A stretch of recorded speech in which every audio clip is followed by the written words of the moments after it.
une semaine avec moi sur le DAX, c'est parti.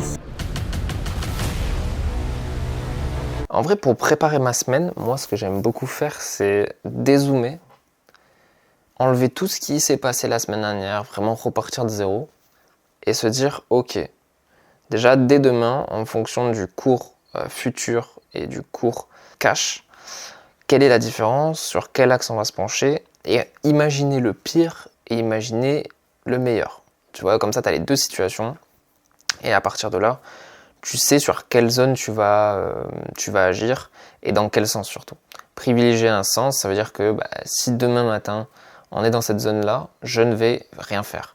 Si demain matin on est dans une autre zone, là je vais pouvoir acheter s'il y a un signal. Et donc tous ces si vont t'amener vers prendre des positions qui seront plus propres, on va dire, et qui feront rentrer de moins en moins la psychologie.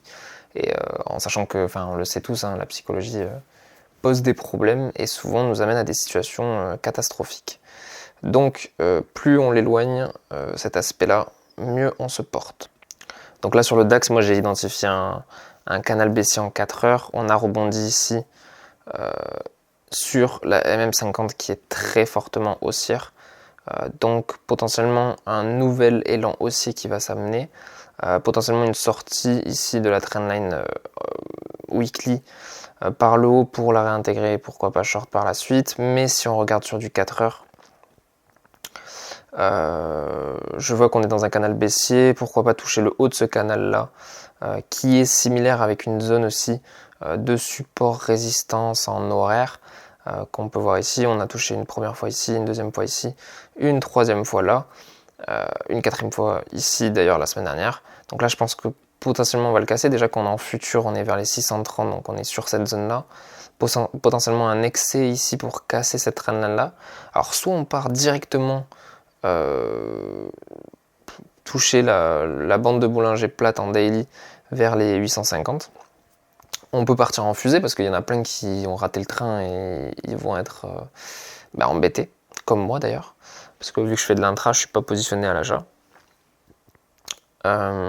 Donc ça pourrait m'embêter parce que du coup j'aurais pas forcément de point d'entrée, même si potentiellement ça pourrait être un achat en fonction du gap qui est là demain matin.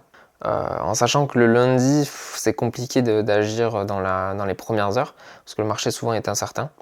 Donc demain, je vais essayer de trade entre 11 et 13 heures. Après, laisser un peu les Américains prendre la suite, même si les indices américains sont beaucoup plus forts que les indices européens.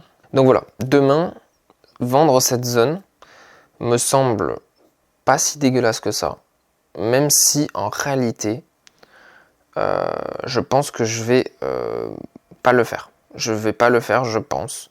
Ça dépend du gap de demain en fait.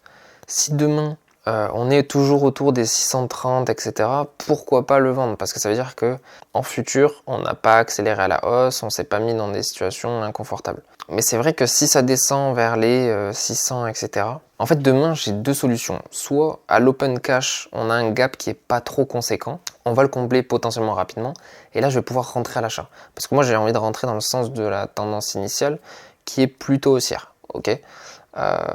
Et donc pour viser soit les bandes de Bollinger plates en daily vers les 850, soit dans un premier temps le haut de la trendline.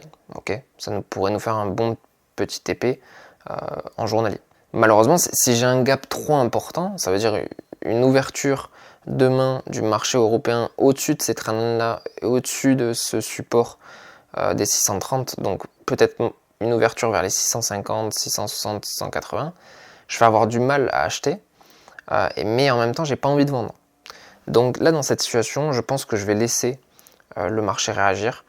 Et si il y a une impulsion un peu trop grande après ce gap-là, potentiellement rentrer dans le flux de la journée sur un petit repli en 5 minutes ou en 15 minutes pour profiter de cet élan et aller chercher les 850.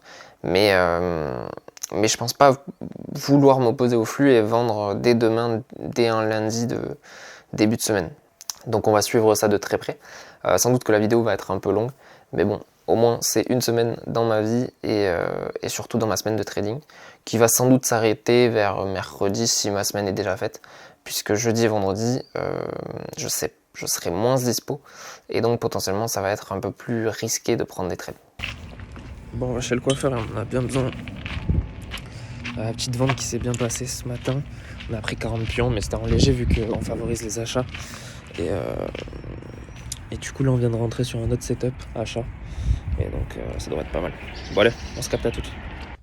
Bon, on se retrouve dans la chop. Mon ordre d'achat est bien passé. On est pour l'instant à BE.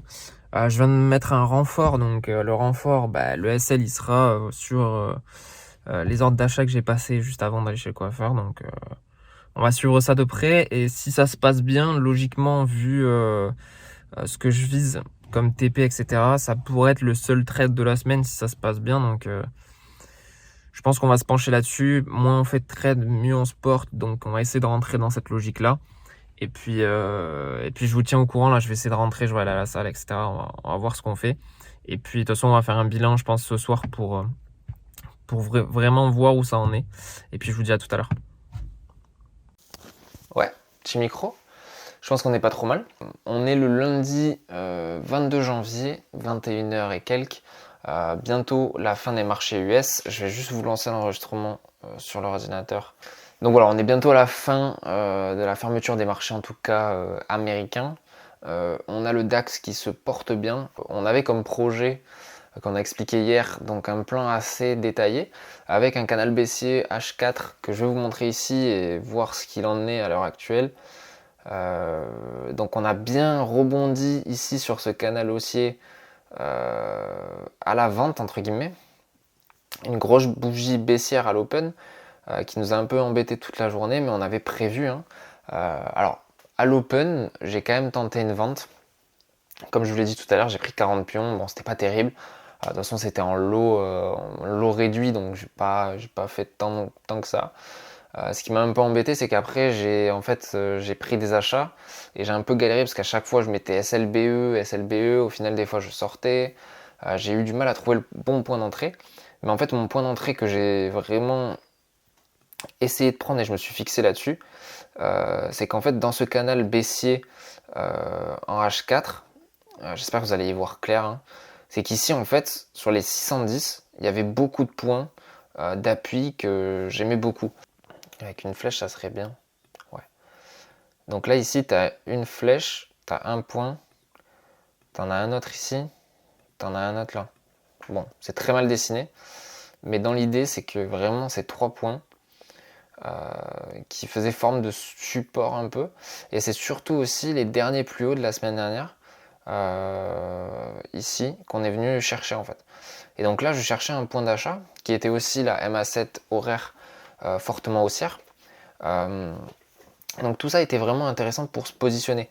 Alors en 5 minutes, si on se penche là-dessus, on a rebondi plusieurs fois, on est même descendu en dessous. C'était compliqué. Moi je suis rentré une première fois ici, donc c'était à 11h30, j'étais pas devant les écrans, donc c'était compliqué d'assurer le trade. J'ai mis SLBE assez rapidement. Donc ça c'est intéressant, mais c'est juste que là du coup je me suis fait BE vers 13h45.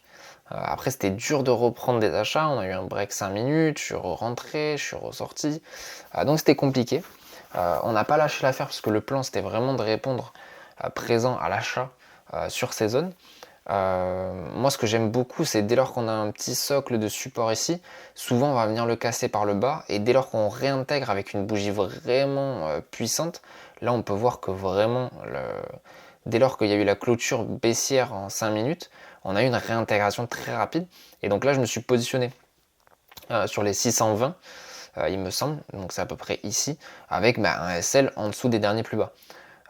Donc c'était un travail de position assez chiant à mettre en place, mais c'était vraiment intéressant. Et moi, ça m'a permis d'avoir un bon point d'entrée, en sachant qu'ici, du coup, on va avoir, entre guillemets, comme un double top qu'on pourrait voir, mais là, du coup, c'est un double bottom, avec un bottom un peu plus bas sur l'autre qui pourrait prendre entre guillemets les liquidités, même si sur les indices c'est moins notable. On a la cassure de la trendline ici baissière qui allait venir chercher forcément le haut ici de cette trendline. Mais il fallait voir beaucoup plus grand, en sachant que nous, on avait dézoomé avec de l'H4. Nous, ce qu'on voulait, c'était vraiment casser la trendline baissière en 4 heures. Et donc, c'était bien plus que juste prendre, il me semble que là, c'est 50 pions, quoi. C'est même pas 50 pions. C'est 30 pions, quoi. 30 points. Donc, c'était bien, ces 30 points. Moi, je savais qu'à partir de là, dès lors qu'on avait une belle réaction, qu'on reprenait la MM50 qui devenait baissière, là, ça allait être intéressant. J'aurais pu rentrer en renfort ici. Ici, dès lors qu'on est passé au-dessus de la MM50, mais ce qui m'embêtait, c'est qu'il y avait l'ouverture américaine qui approchait. Et se placer là, j'avais un peu de mal. Surtout que j'avais beaucoup galéré le matin pour me placer. J'avais un bon point d'achat à 620. Et je voulais pas galérer avec un lot supplémentaire. Donc je me suis positionné plutôt simplement sur ces deux lots à 620. Et après, vu que je savais que ça allait être un flux qui allait se mettre en place pour venir chercher de nouveau les derniers plus hauts, là j'ai relancé sur des lots dès lors que ça touchait la MM5, la MM7 UT5, donc ça veut dire en 5 minutes. Donc là j'ai relancé un lot. Donc là pour l'instant j'ai 3 lots, 2 que je ne toucherai pas je pense de la semaine. Parce que je pense que ici si on se positionne sur les unités horaires plutôt, en 4 heures ou même en 1 heure, on peut facilement aller chercher les 750 voire les 850. Et donc je pense que je vais me positionner plutôt là-dessus à la place de chercher de nouvelles opportunités. Je suis très bien positionné aujourd'hui et j'ai pas besoin d'en faire plus, en sachant que mon plan initial de début de la semaine c'était de l'achat. J'ai trouvé le bon point d'achat. J'aurais aimé avoir des renforts supplémentaires plus importants et mieux placés, mais c'est déjà ça. Donc on a 3 lots entre guillemets, dont un qui est assez haut et qui va potentiellement se faire BE, mais voilà, c'est un peu le lot supplémentaire qui va me permettre de le clôturer si ça tourne un peu pas comme je l'entends et donc du coup prendre des bénéfices. Les deux autres, je pense que je les répartirai entre 2 zones que j'aurais choisies et je pense pas y toucher.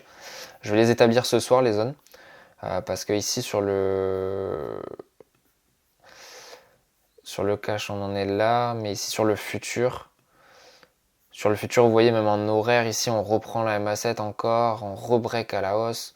On va sans doute aller chercher les 720 assez facilement. Mais là, c'est difficile de lancer des renforts. Surtout que le cash n'est pas ouvert et moi, je préfère agir sur le cash, donc de 9h à 17h30.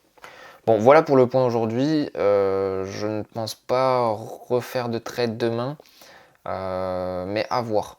Si en fait, souvent, ce qu'on va faire dans ces moments-là, c'est qu'on va sortir potentiellement de ce triangle, de cette trendline baissière.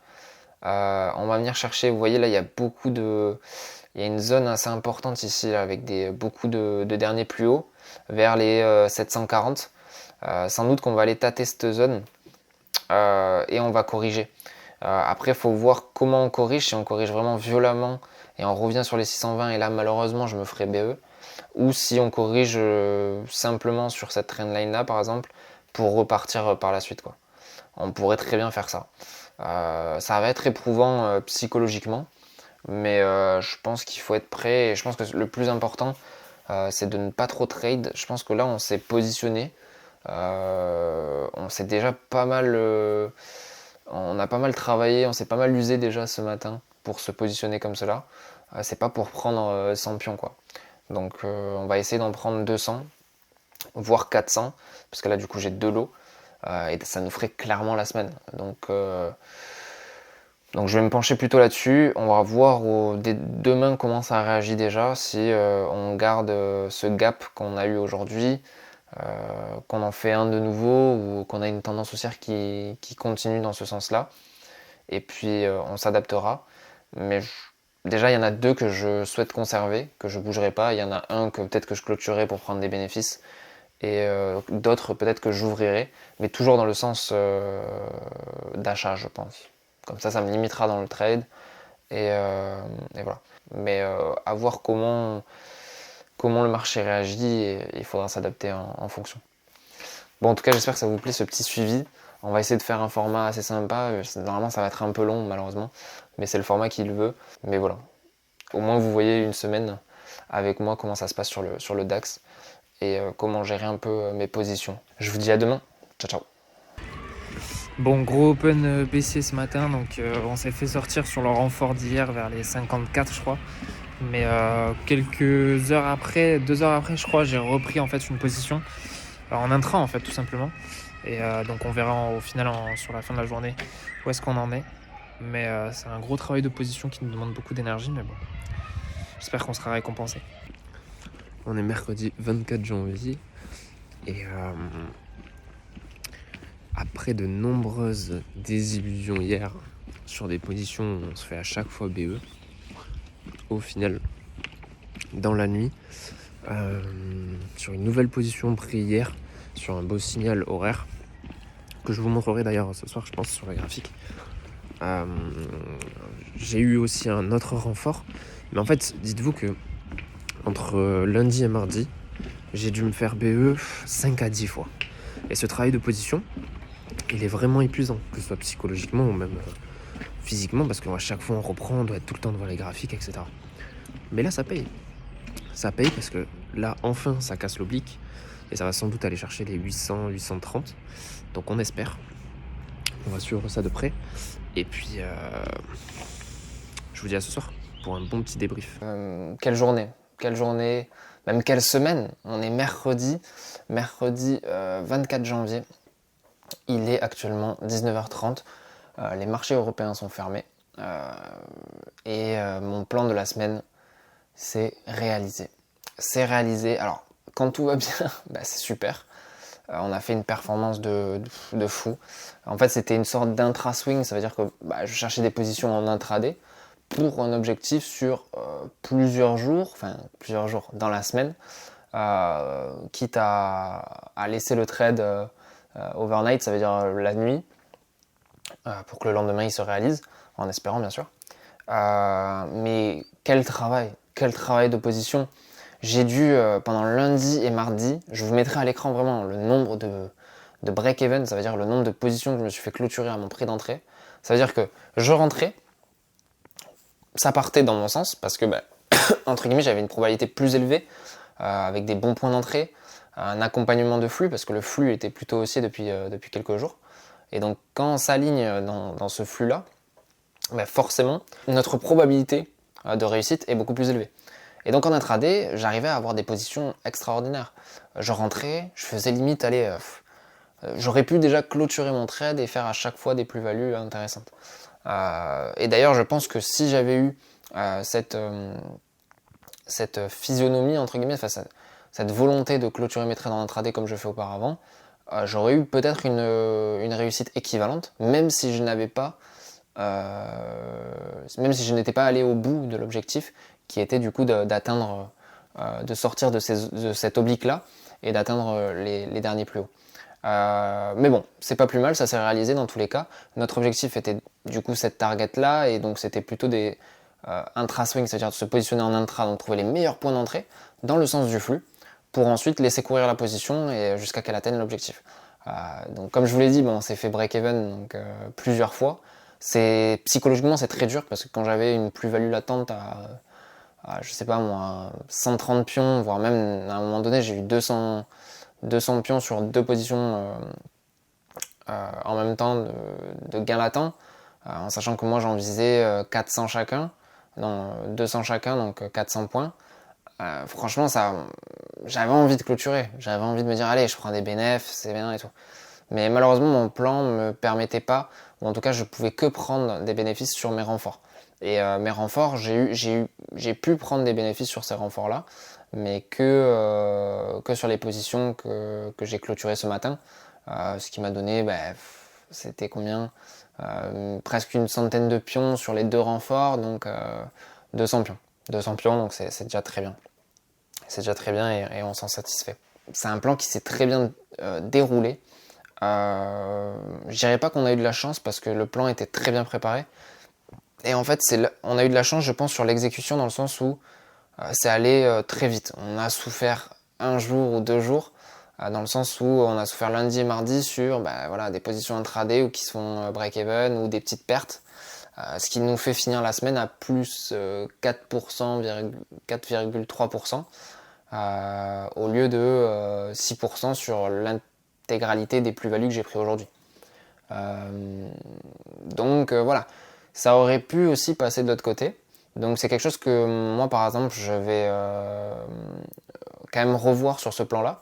C'est-à-dire que je vais voir où est-ce que j'aurais pu prendre des profits qui m'auraient permis d'éviter ces pertes-là. Même si elles étaient légitimes dans le sens où c'est dans mon plan. Donc en intraday, si je prends moins 20 pions, je sors. Même si c'est une perte, même si c'est dans le sens du swing, même si... voilà, c'est comme ça. Je ne peux pas laisser courir une position trop longtemps. J'avais une invalidation qui était... c'est-à-dire j'arrêtais de m'acharner aux alentours des 620. De toute façon, on l'avait vu. Hein. Si je me repenche sur le DAX... Bon là d'ailleurs il y a pas mal de... On revoit les tracés de la semaine. Mais ici, moi c'était vraiment ce socle-là. Vous voyez l'open ici de mardi. Non, la clôture de mardi, elle est pas terrible. Hein. Elle est pas terrible.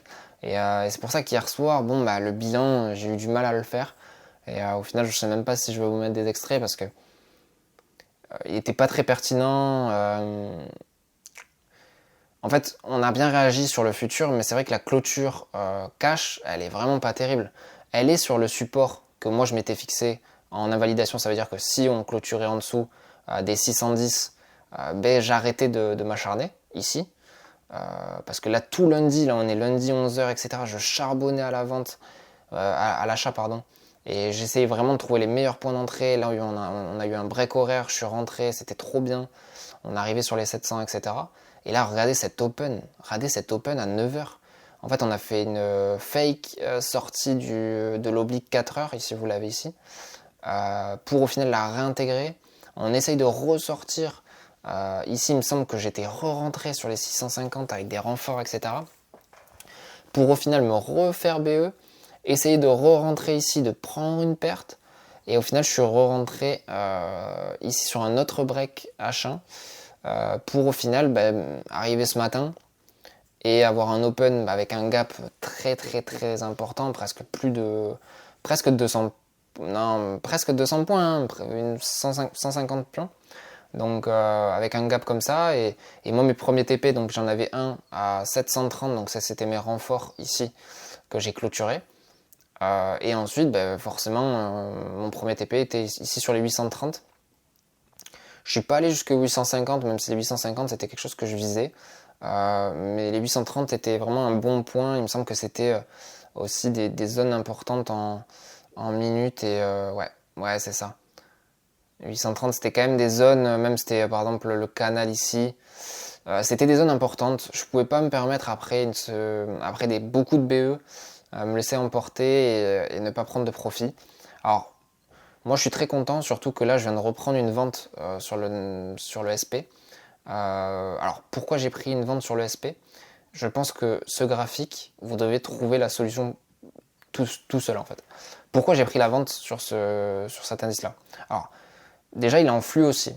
Ça veut dire qu'il y a un gros flux haussier, donc généralement les ventes ne sont pas prioritaires. Donc là ça veut dire que je prends une demi-position.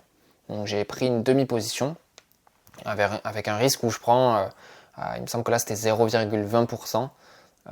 Donc sur le compte à 100K, ça veut dire 200 balles en fait, tout simplement. Et donc là en fait ici, on a un break H1. Qu'est-ce qu'un break H1? Ça veut dire que c'est une bougie ici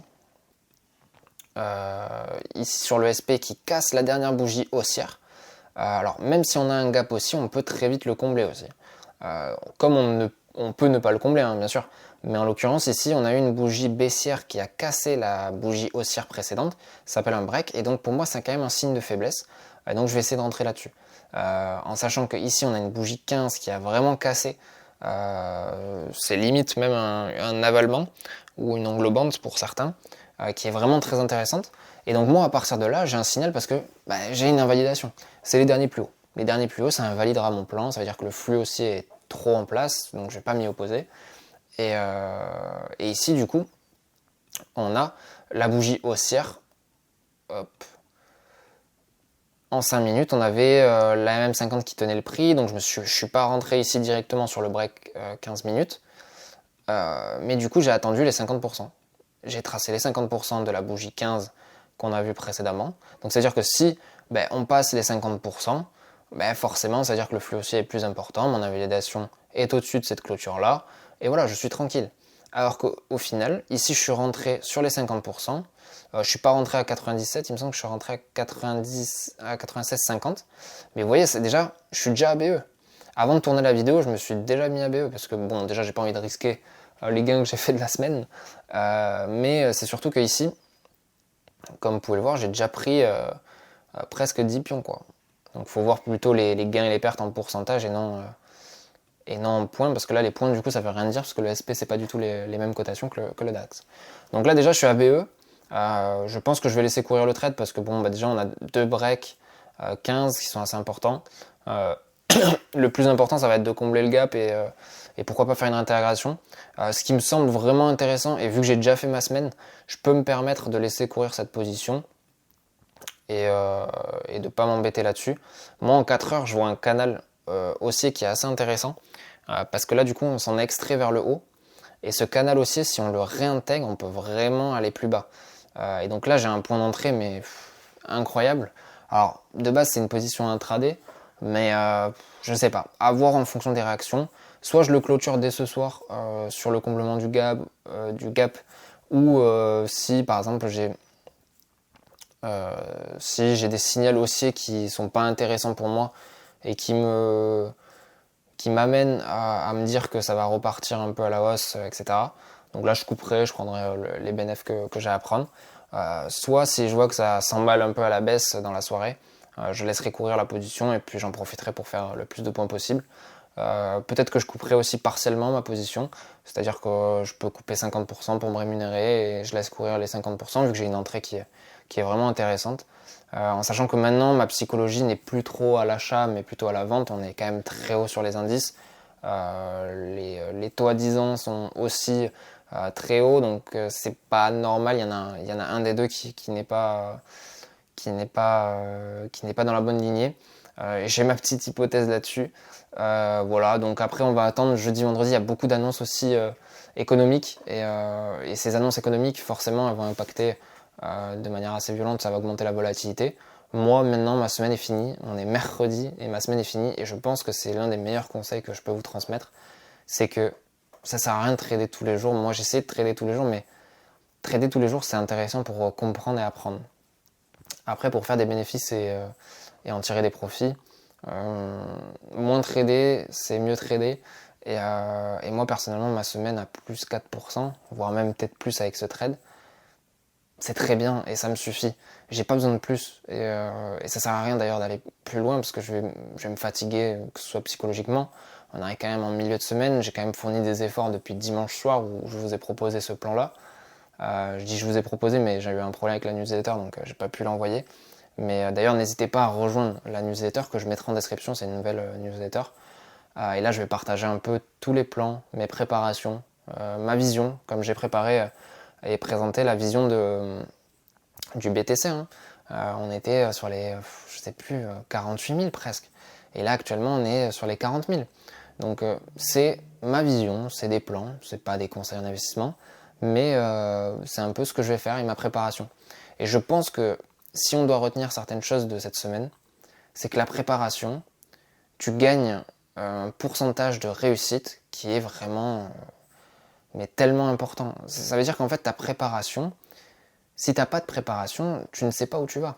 Et si tu ne sais pas où tu vas, forcément tu vas n'importe où. Et je pense que savoir où on va, que ce soit dans la vraie vie ou même sur le trading, c'est hyper important pour se mettre un cadre et se mettre ses limites. Et moi en l'occurrence, je savais que si j'arrivais en dessous d'un certain prix, je ne pouvais plus passer à l'achat.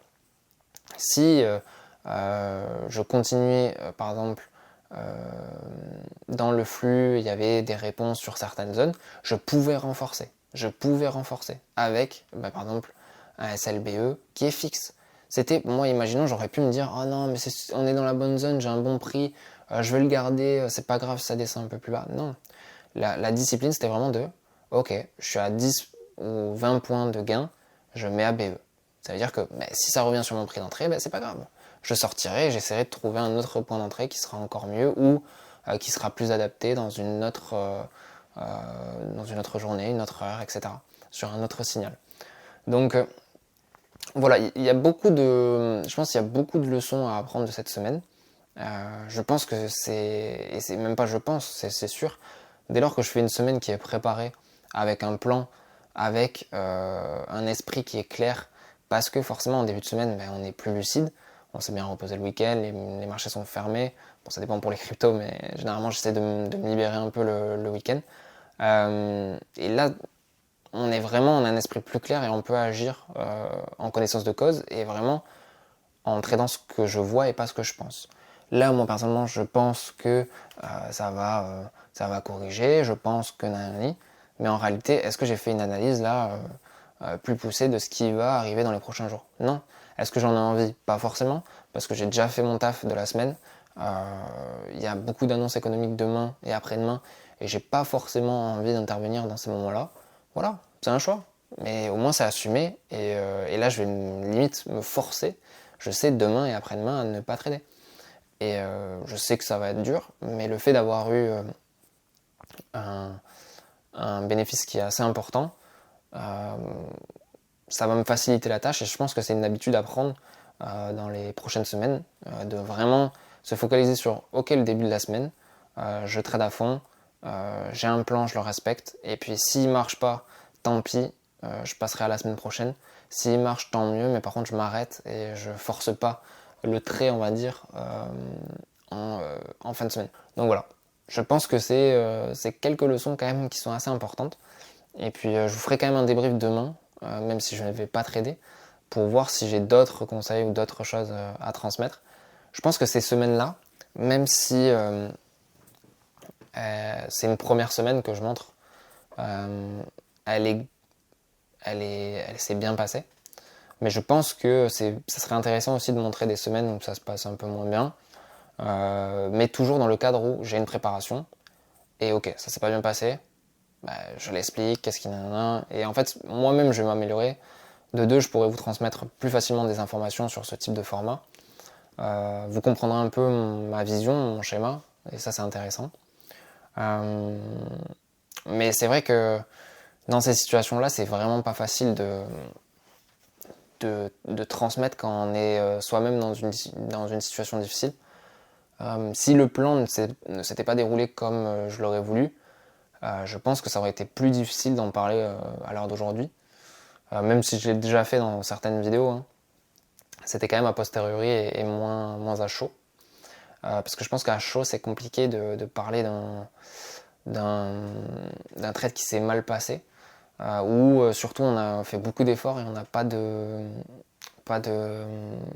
récompense. C'est souvent ça en fait qui est compliqué. Je suis plutôt content et plutôt satisfait de ce que j'ai fait.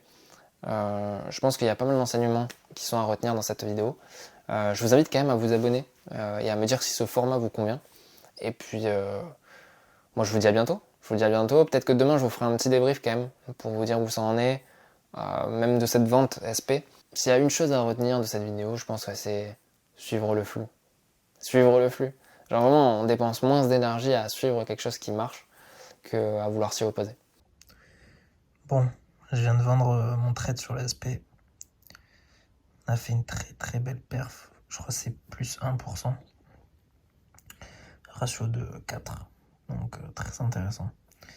Ça aurait pu aller beaucoup plus bas, je pense. Mais nous, on se contente de ça pour le moment. Et on sera très content pour la semaine. On a fait une semaine du coup à plus de 5%. Juste pour vraiment clôturer, je pense qu'il va être intéressant pour vous, c'est vraiment de rejoindre ma newsletter parce que ce sera des connaissances et de l'expérience que je vais vous transmettre. Moi, c'est là où je pouvais préparer mes semaines, savoir ce que j'ai retenu. Et donc pour vous, c'est vraiment du pain béni parce que c'est toutes les erreurs ou toute l'expérience que j'ai que je vais vous transmettre et que vous n'aurez pas forcément besoin de faire comme erreur. Et moi, je sais que quand j'étais novice, maintenant je le suis plus trop, je me considère comme expérimenté. C'était vraiment quelque chose qui me servait beaucoup parce que j'avais déjà une vision des erreurs qui pouvaient être faites. Alors même si je les faisais peut-être après, je savais que ok, je suis pas le seul à être passé par là, je dois juste apprendre à les canaliser ces erreurs-là et à éviter de les faire, ou en tout cas à les réduire le plus possible. Et ça c'est vraiment important. Donc n'hésitez pas à me rejoindre sur les réseaux si vous avez des questions, vous me les posez, et à ma newsletter directement pour être au courant un peu de tout. Je vais essayer d'en poster une chaque semaine, après on verra ce qu'il en est. Et comme vous l'avez vu lundi sur la vidéo avec le trade swing sur Injective, vraiment n'hésitez pas à rejoindre sur les réseaux sociaux, que ce soit Twitter, TikTok et Insta, pour vraiment voir la globalité de ce que je fais. Parce que par exemple les trades je les poste un peu plus sur Twitter. Sur TikTok je vais essayer de faire des lives, donc vraiment vous pourrez poser vos questions directement et on pourra analyser des actifs ensemble. Et sur Insta c'est là où je partage et je peux communiquer avec vous de manière plus instantanée, quoi. Et pour finaliser, YouTube qui reste très important, c'est pour moi une façon de documenter un peu mon parcours. Et vraiment, ça me permet de transmettre le plus possible au grand public. Et puis pourquoi pas avoir une belle communauté où on pourra échanger et grandir ensemble. N'hésitez pas à commenter parce que ça m'aide vraiment au niveau de l'algorithme pour propulser les vidéos de manière assez conséquente. En tout cas, j'espère que ce format vous a plu. N'hésitez pas à me le dire et je vous dis à bientôt, peut-être pour une nouvelle vidéo de ce type et sinon pour d'autres formats. Allez, ciao ciao, abonnez-vous.